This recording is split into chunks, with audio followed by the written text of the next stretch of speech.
years since Phantom of the Opera became the longest running show on Broadway.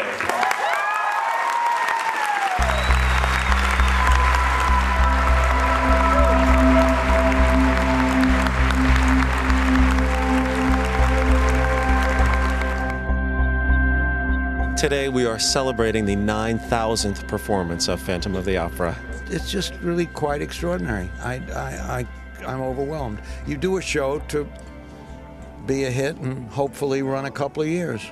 All through rehearsals I didn't think it was going to work at all because, you know, with all the scenery and all the stuff on the boat, you can imagine in the rehearsal room that seemed it seemed very dull and dreadful. It wasn't until we got to the theatre and we started teching the show that I thought, wait a minute, there's something very special here. I'm sure no one ever thought that it would go this far, this long, and be doing so well. I'm so proud to be here. I'm so proud of the show.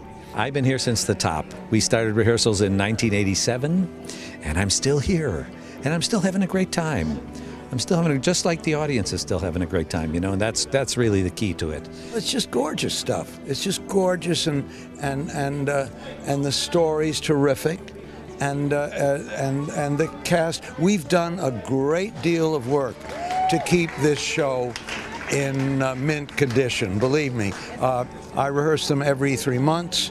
We have a staff, a resident director who's extraordinary, Peter von Meyerhauser. We have a musical department that the costumes are constantly replaced with new ones.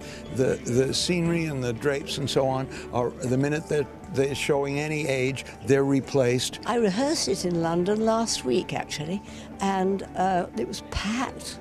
And it's packed here, and it's alive and throbbing, and youngsters are coming in and going out, and you know, it's like a part of life now, which is thrilling, isn't it, to achieve that? It's always a big thrill to have the creators back because they're so integral to the situation, you know, they're so important to the situation, and they really all keep a good eye on the show. I loved more than anything just the reaction of the audience when Andrew came out. Just that you could just hear, you know, the emotion, the thrill that the audience had, knowing that the composer of probably their favorite show was here today. The composer of the Phantom of the Opera.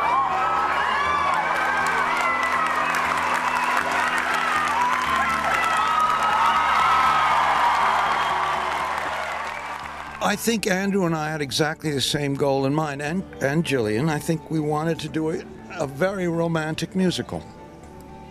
And we both, you would think that musical and romantic musicals would be a common thing, but they're not. They're not common currency at all. There are very few romantic musicals. One of the ones that Andrew and I shared a great affection for was South Pacific. Now that's 1949.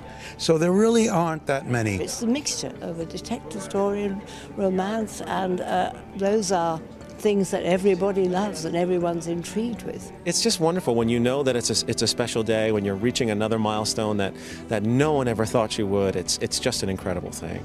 I think, you know, when a show is as well conceived as this was in all departments, it can last. But no one knew the audiences were going to lap it up like they do. I don't think any of us, if you put us on the rack and talked to us and said, did you know? We'd all have to say, no, we didn't know. Unusual for showbiz. And thank God for it, eh? Because there's so many things that come and go. Where did they go? You know. So isn't it wonderful to have, we created a classic in our funny way, you know. Marvelous.